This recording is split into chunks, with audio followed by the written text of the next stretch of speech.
Hi everyone, welcome to Good Morning Toowoomba with Ben Apsey and I'm Daryl Nicholson, more than just a postcode, saying good morning to Toowoomba, Stanthorpe and Warwick, so I hope everyone's going well. I know Stanthorpe's feeling the cold this morning, mate.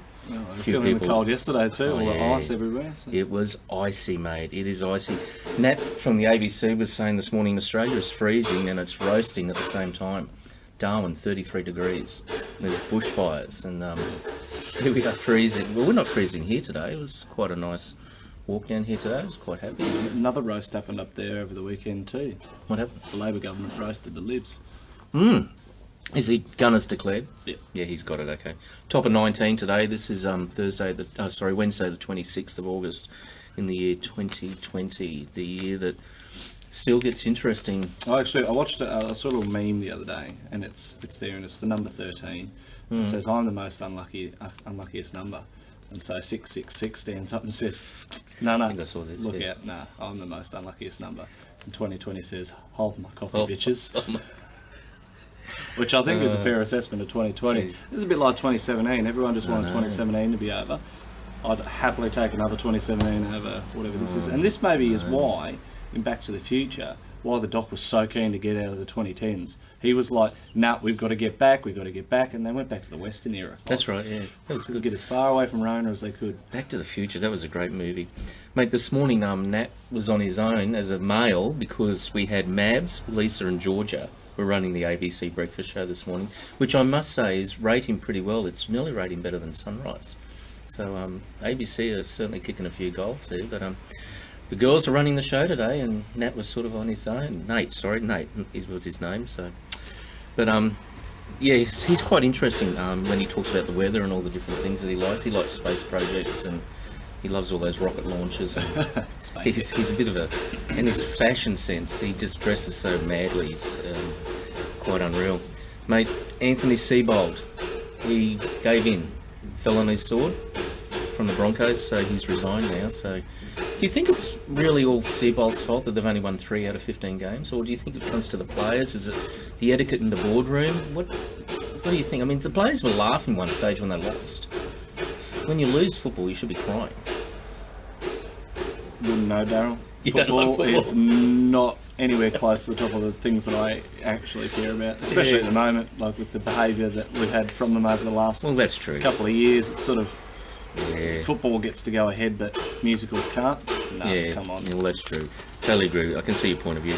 Mate, the bricks and mortar retail, it's quite interesting. Mosaic Brands are closing 500 stores, or 300 to 500 stores. Now, these are stores that they lease. Yes. They've got 1,800 stores, so the Rivers, Millers, Katie's, Noni B have been utterly derailed by COVID-19. So they're looking at 300 to 500 stores closing. Well, how's that going to affect retail? Well, just in Toowoomba alone, there are a number of those stores in both Grand Central and Clifford Gardens. So interesting to see whether they close both or consolidate into one store or whatever they do there. So, do you think it might see we might Mosaic buy some buildings in the CBD and look? Maybe it is a call for them to not be in big box retailers. It's clearly evident that the big box retailers aren't working, and there's a call for people to come back into the CBD. The rents are cheaper. You don't have to give over your profits to big corporations. The money doesn't go into a super fund that benefits the government and the unions. It goes into the CBD. Well, I'm coming back again to think local, support local, buy local. So, look at your mum and dad retailers, your Hannah's. I'm expecting to see Grand Central and Cliffos go toe to toe over keeping them. Well, they're going to have to offer some very sweet carrots to keep them, aren't they? So. Well, we've heard that they're starting to anyway. So. Yep. Luke will be interested by this one. I was flicking through news.com.au. Coles is stopping the delivery of printed catalogues. They've just found there's more online shopping now, and mate, again, Sue Harry. To be honest, pamphlet distribution. I was talking to EJ about the mail at the house that we've got, and I said I'm really considering doing up a sign that says no junk mail, pizza vouchers exempt. Because the only thing I actually care about is the junk mail. Yep. is political pamphlets, which aren't junk I mail was going to anyway. say, You get them they're regardless. they're official government mail. Yeah. Because I like reading the information in them. Like You love all the Labor bold stuff, I magazine. know that, Oh, yeah. yeah, that goes straight in the wood burner. And the... No, it doesn't. I actually do read it. Yeah, you do read it. You want to see what the opposition's doing. And the pizza vouchers. Yep. And I did actually use one of those pizza vouchers last night when I tried Pizza Guardians out at Anzac Avenue. Oh, yeah. Loved it. Oh, good. Great pizza. Okay, I've got Pizza leftovers Guardians, so I much. have seen that, so yeah, okay. So it's where Pizza Capers used to be across from Clifford Gardens. And I think it's quite interesting with catalogues and that. We know that some of the new coffee shops and that aren't putting like the Coffee Gazette back out because COVID lives on paper. Maybe catalogues might be a thing of the past. Well, even we're talking with Jenny from the Quest, and they can't put vouchers in Yeah, rooms in that the can be reused by multiple people in case it spreads COVID. Yep. So they have to it's just single use. Everything's going single use. So all of this reusable bags, and all of a sudden we're going back to a single use society. It has to be single use. So I wonder if that means that we'll see the return of single use bags. Possibly. Must admit, did go to Woolies in Stanthorpe and they got back to the brown paper bags, 20 cents, and I think they're pretty cool. And again, that's something you can use just once. It's a bit expensive though, 20 cents, but you know. It's got a flow-on effect. You can use it for lunch. You could use it in starting the fireplace. Yep. Yeah. Which is great for the environment. So it'd be interesting to see where catalogues go over the next 12 months. So I'm certainly sure Sue Harry's keeping an eye on that with her business. So business is evolving. It's just changing. It was said the other day with part of the CBD Revitalisation Advisory Committee with Chamber of Commerce. They did a big survey. Yeah. And one of the key things to come out of the survey is that business models that worked pre-COVID are not going to work post-COVID. That's just evident. Mate, there's a cafe on the corner, Burger Chef. He's got the seats outside, still got the tape around them.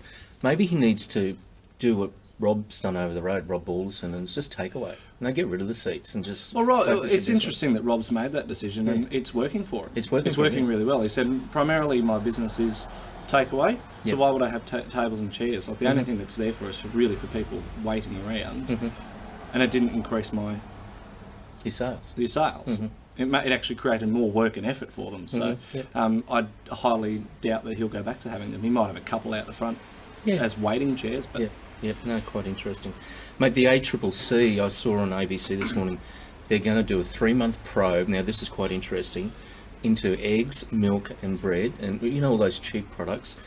And they're going to invite farmers, producers and retailers to input, and especially farmers will be able to give confidential information to the ACCC about the likes of Coles and Woolies and Aldi with their pricing. So, and I've heard some funny stories, so I'm going to be quite interested to see how that probe goes. We'll see how that turns out. And again, a good friend of mine, Greggy Dennis, Farmer Greggy, he's got 4 Real Milk. I mean, you should be making the effort to buy stuff from local producers where we can, and Greggy's got a great product in 4 Real Milk. And really good on the milk front. Chinese company backed out of the... I saw that. Dairy Farmers takeover. Yeah, gee. Line. Did Josh get involved with that? Josh Frydenberg? Did he have something to say? It was slapped down by the Foreign Investment Board. Yeah, okay. Well, that's a good move. Strand Cinema's back open. Yes. Open for media grubs on Friday night, I see that they're trading again. So and it's interesting to see what movies are coming out. I haven't kept an eye on what movies are out. I've been too busy on Netflix, as I tell you, sitting on the couch for 6 hours. But I'll be interested to see what. So I've been spending a lot of time watching Disney Plus because Disney owns National Geographic. So I've been watching a lot of documentaries. So I watched a great doco on how Europe was formed and all the tectonic plates and volcanoes and all the geographical stuff that I'm interested in. So. Mate, Project School Formal, Gay Hold has kicked that off. Phil Collins and his son, I forget it, John Collins, I think, kindly donated one of the shops in the middle of the arcade to Gay to run that project. I don't think they need more stock. I'm pretty certain they don't need more stock. They've got a ton of stock. Storage Kings have been looking after that. But certainly if you want to give a hand, we will certainly help her out with promoting the word out there. But Project School Formal goes around Australia, and they have even sent stuff over to some of the islands up around there. So it's just not for Toowoomba. Warwick, Stanthorpe, if you know someone that's really doing it tough, a kid that needs a school dress, or my pink suit's still there, you can come, the boys can come and grab that. There's suits as well, ties, jewellery. Contact Gay. That pink suit's never going to move, Darren. You were the only one brave enough to wear that one. I know. This Saturday night, Local and Live is on, so you're going to come down and do the footage for me? You can shoot. I'll get you in there. You can be media. I'll give you a media I'll shirt. get a media shirt. There we go. So Local and Live's on. There's some great bands your mate's playing. What's his name? Who played down the road? Belfield, yeah. So look forward to that, mate. Again, I just want to say, think local, support local, and buy local. I mean, I think these days now, I know we're certainly going to get some bargains. really good news. Mm. My package that diverted to Townsville is coming today. All right. Okay. It's coming from the tropics to the freezing cold. We'll see it. We'll see how much We'll damage see. is on it. We'll see how that the goes. diversion from Redbank to Townsville. Goodness gracious me. Goodness gracious me. Don't forget, I'll just grab this, the Coffee Gazette. This is the August edition. September's not far away, so Neil's working on that right now. So grab your Coffee Gazette from the front of CGD Group. He's a good friend of ours, Neil. He does some great work for us and really appreciate us talking to him yesterday. And CGD Group, printing with imagination for all your graphic design, stationery, wedding stationery. Not that there's many weddings on at the moment. Anything that you need, just see Neil cartoon design. It's great. And a big shout out to Ross, my housemate, mate. Getting really positive talking to him yesterday. It looks like he might be back home in about 6 weeks. So that's good. Spending a bit of time down at St Vincent's Hospital. Oh, again, no visitors in Brisbane. He can't have any bloody visitors. No. And they have to wear masks in They've the got to wear hospitals. masks, yeah. Even up here, I know that there are some doctor surgeries now that are making staff wear masks. Yep. So people are starting to panic. Again, it's not necessary. Zero cases yesterday. That's right, nothing here. Oh, I went to my doctor a couple of weeks ago when the girls, sort of the news about the girls, and they said to me, "Have you been in Brisbane?" And I said no, but I don't know what they would have done if I'd said yes. And jumped out the window maybe. But interesting to see that there are planned protests over the lockdowns and the border closures by COVID deniers. They're being called. Oh, right, okay. So it's not that COVID doesn't exist. I think is what they're trying to get across. It's the fact that a lot of places, a lot of people have had their civil liberties taken away. Okay. Yeah. And even the opposition government down in Victoria is very much moving to put Dan Andrews in his place and say you can't just extend it by 18 months. Yeah. It's not an 18-month blanket band-aid fix. It's a month-by-month thing. Mm. We're getting better. Victorians are doing the right thing now. And Josh Frydenberg, again, he's absolutely opposed to the 18-month extension of that. It's just ridiculous. Yeah. It's the same with the Northern Territory government. That was purely just an election winning, manoeuvre. Yeah. We'll keep ourselves locked for 18 months. Only country on earth that doesn't allow international travel to and from the country at the moment. And yes, we don't have huge cases of coronavirus, but you have to look proportionately at how many cases compared to our population and how many deaths compared to our population, and then liken it to places like the US. Yeah, they've got a lot more people that have got it, and yeah, they've got a lot more people that are dying. They've also got a hell of a lot more people in their country than we do. Yep. It's all numbers based, isn't it? It's all numbers and percentages. Okay. And if it is true, Wednesday. Yep. Well, if it is true, Dr. Young's saying everyone that's got flu-like symptoms likely has COVID, then either she's lied about the fact that everyone's got it, or they're lying about the ratio of people that are dying and getting the virus. So I just want to know. People are sick of the governments pulling the wool over their eyes. It's time that government stands up and governs. It's certainly interesting times, mate. Certainly. I mean, let's do to Parliament what we did for council. Let's stick the live streams in there. Yeah, well, that's a good idea too. Let's take away their doors. No more closed door meetings. They're elected to serve us, not the other way around. They do at times have to have closed doors meetings. There's private stuff that needs to be talked about, like employees and all that sort of stuff. So you don't. There are special officers for that. Yeah, you don't need to be live streaming stuff like that, mate. As Mabs, Lisa, and Georgia were talking this morning, new words. COVIDing is one of the new words of 2020. So we're COVIDing in 2020. I'm Daryl Nicholson, Toowoomba 4350 TV, more than just a postcode. And Warwick and Stanthorpe, g'day guys. I'm going to share this across. Hope you're all warmed up out there and not freezing too much. Thanks for joining us at Good Morning Toowoomba with Ben Apsey. Like and share us on Facebook.